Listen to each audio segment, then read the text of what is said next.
Eu cumprimento os excelentíssimos senhores desembargadores, excelentíssimo senhor presidente, desembargador Eide Praça, desembargador relator Essiane, desembargador Carlos Henrique, desembargador Wagner, demais desembargadores presentes, ilustres servidores, colegas que nos acompanham.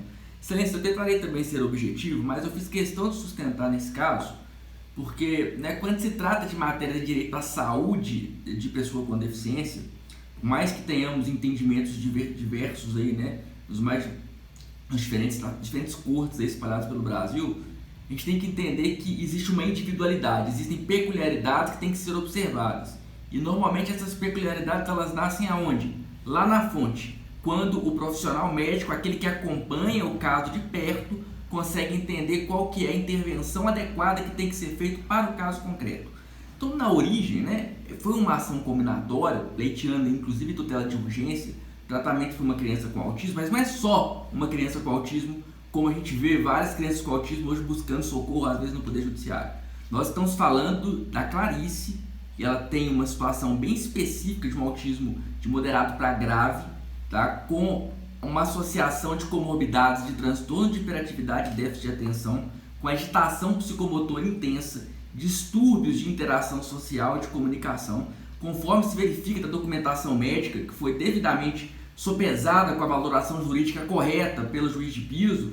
Ela tem uma ausência ali, de comportamento inibitório, e ela se coloca em risco diariamente, excelências. Essa criança, ela escala janelas, armários, derruba objetos, somando aí, a dificuldade de autorregulação das emoções, com agressividade em relação aos seus cuidadores familiares, autoagressividade, além do comportamento inadequado, coloca objetos qualquer na boca, objeto cortante às vezes, coisa que não é comestível, ela não tem esse discernimento. Nós estamos falando de uma criança de 7 anos de idade, Ela tem total dependência materna ali, para as atividades básicas da vida diária, comer, vestir, ir ao banheiro sozinha, necessidades fisiológicas, coisas que se algum dos senhores for pai, mãe, aí, quem tiver assim, entender que aos 7 anos de idade uma criança ela consegue já ter o seu nível de independência, ainda que parcial, a Clarice não tem.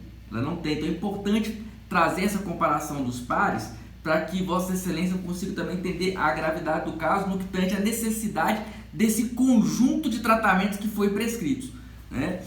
A gravidade do quadro psíquico e neurológico aí dessa criança é tamanho que a família precisou colocar até câmeras na casa, para poder acompanhar e monitorar a segurança dela, tendo em vista as peculiaridades comportamentais. Por isso que a médica assistente na ocasião, ela prescreveu o tratamento multidisciplinar, compostos ali, por todas as sessões de psicoterapia, fonoaudiologia, pelo método ABA, para terapia comportamental ABA, as terapias ocupacionais também, por essa ciência aplicada, associando aí sim com a ecoterapia, com a musicoterapia, com a psicopedagogia, de acordo com a carga horária especificada em relatório, e com todo respeito ao que foi sustentado pela parte contrária, não se trata de tratamentos domiciliares. Apenas uma parte do tratamento ela é feito fora de clínica, e eu vou explicar a Vossa Excelência o porquê. Acionada aí, a operadora em início, é importante destacar que no primeiro acionamento ali no âmbito administrativo foram fornecidos tratamentos apenas pelo método convencional, direcionado para uma clínica supostamente para fornecer tratamentos para criança com autismo. Não foram atendidas as necessidades dessa menor, foi devidamente comprovado que foi ineficaz o que a operadora de plano de saúde tentou fazer no início, e desde a concessão da tutela recursal, que foi feita em grau de recurso por esta polenda Câmara, em outubro de 2021, essa criança iniciou os tratamentos especializados, de modo que desde então conseguiu-se perceber a evolução, como que a associação desses tratamentos que estão sendo fornecidos, amenizou a situação assim, de forma relevante das situações de risco que essa criança estava tendo, de modo que interromper inclusive agora, o vínculo terapêutico dessa criança aí pode gerar sérios prejuízos irreparáveis ainda para a vida e para a saúde dela, Por isso que eu quero, de forma objetiva, remeter Vossas Excelências para o quadro esquemático que nós apresentamos em memoriais, destacando ali todas as provas documentais que embasaram a decisão do juiz de piso, contendo laudos e relatórios médicos que acompanham, que comprovam ali a gravidade do caso, a situação de risco constante que a menor estava submetida. Ali também tem provas audiovisuais com os registros dos episódios, dos crises, de alta agressividade que a criança tem. né, consta também diversas também notas técnicas favoráveis sim ao tratamento e evidência científica a respeito, sobretudo aí, né, da ciência aplicada, que é a ciência ABA, né? Se for ficar discutindo a nota técnica, você vai encontrar nota técnica favorável de um lado e vai encontrar nota técnica favorável do outro.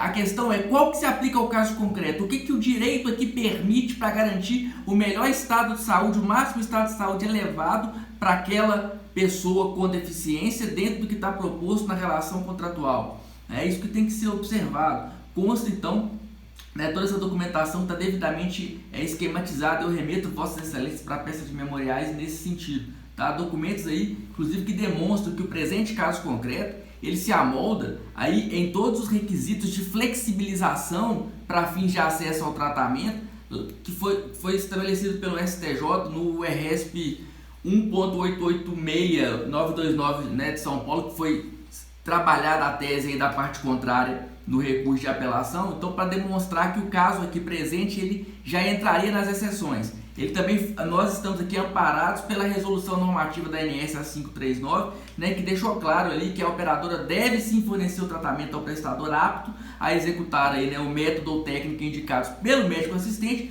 para tratar a doença ou o agravo do paciente. Então, existe o respaldo tanto jurisprudencial quanto o respaldo legal pelo ajuste que foi feito pela ANS após o julgamento recente do STJ, né, onde teve todo esse imbróglio a respeito do rol taxativo ou do rol exemplificativo da ANS, o que não mais vem ao caso, até porque o julgamento do RESP ele não possui força vinculante. Para eliminar a discussão, tivemos a recente atualização legislativa, né, da Lei 14.454 de 2022, que prevê a cobertura fora do rol diante da comprovação de eficácia à luz aí, né, das ciências da saúde baseada em evidências científicas. Inclusive, instada a se manifestar, né, na peça de número 268 nos autos, a parte recorrida se manifestou a respeito, né, posicionando essa corte, né, no que tange a aplicabilidade em favor do direito pleiteado. Tá?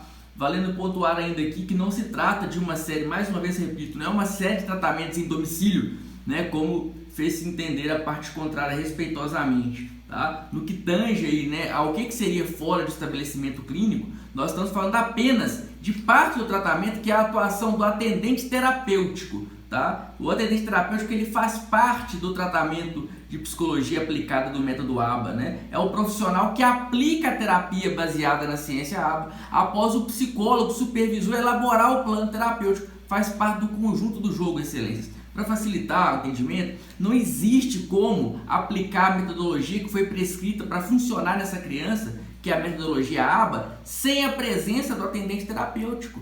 Tá sendo esse profissional aí intrínseco à própria terapia. É justamente o AT, né, o atendente terapêutico, que contribui para que essa criança com autismo ela tenha aí, né, a carga horária intensiva, como foi prescrito pela doutrina médica, tá? Não quer dizer que ela vai ficar lá o tempo todo dentro de uma clínica fazendo um tratamento de psicologia, com psicopedagogia, não. Esse tratamento ele vai ser diferenciado. Pode ser sim que exista uma atuação, por exemplo, dentro do ambiente escolar, né? Ou você quer que essa criança, mesmo recebendo um tratamento adequado de saúde, que ela entre em crises e que ela chegue na escola, por exemplo, e esteja ali em patamar de total desvantagem em relação a seus pares, porque a intervenção de saúde está sendo adequada. Não faz sentido, né, o Poder Judiciário fazer a intervenção correta a respeito do tratamento que é devido, mas permitir que isso aconteça pela metade, que é a operadora de plano de saúde. No caso, ela está obrigada aí sim a fazer o cumprimento integral. E por que eu estou dizendo isso também? Para chamar a atenção de Vossas Excelências,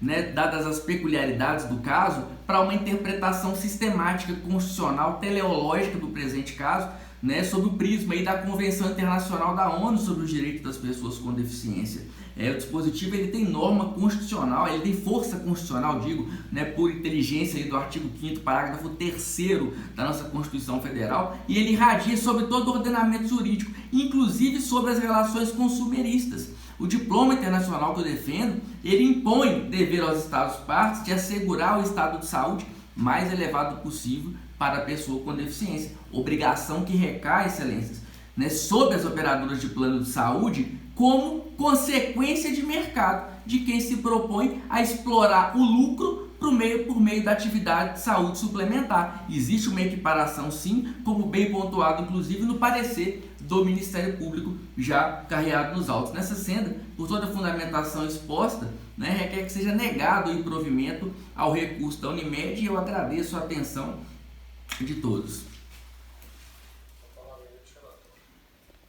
Senhor presidente, eu cumprimento os seguintes advogados, pelas brilhantes sustentações orais, e o voto contra já disponibilizado no sistema dos colegas também estará disponível aos advogados que estão logo terminado o julgamento.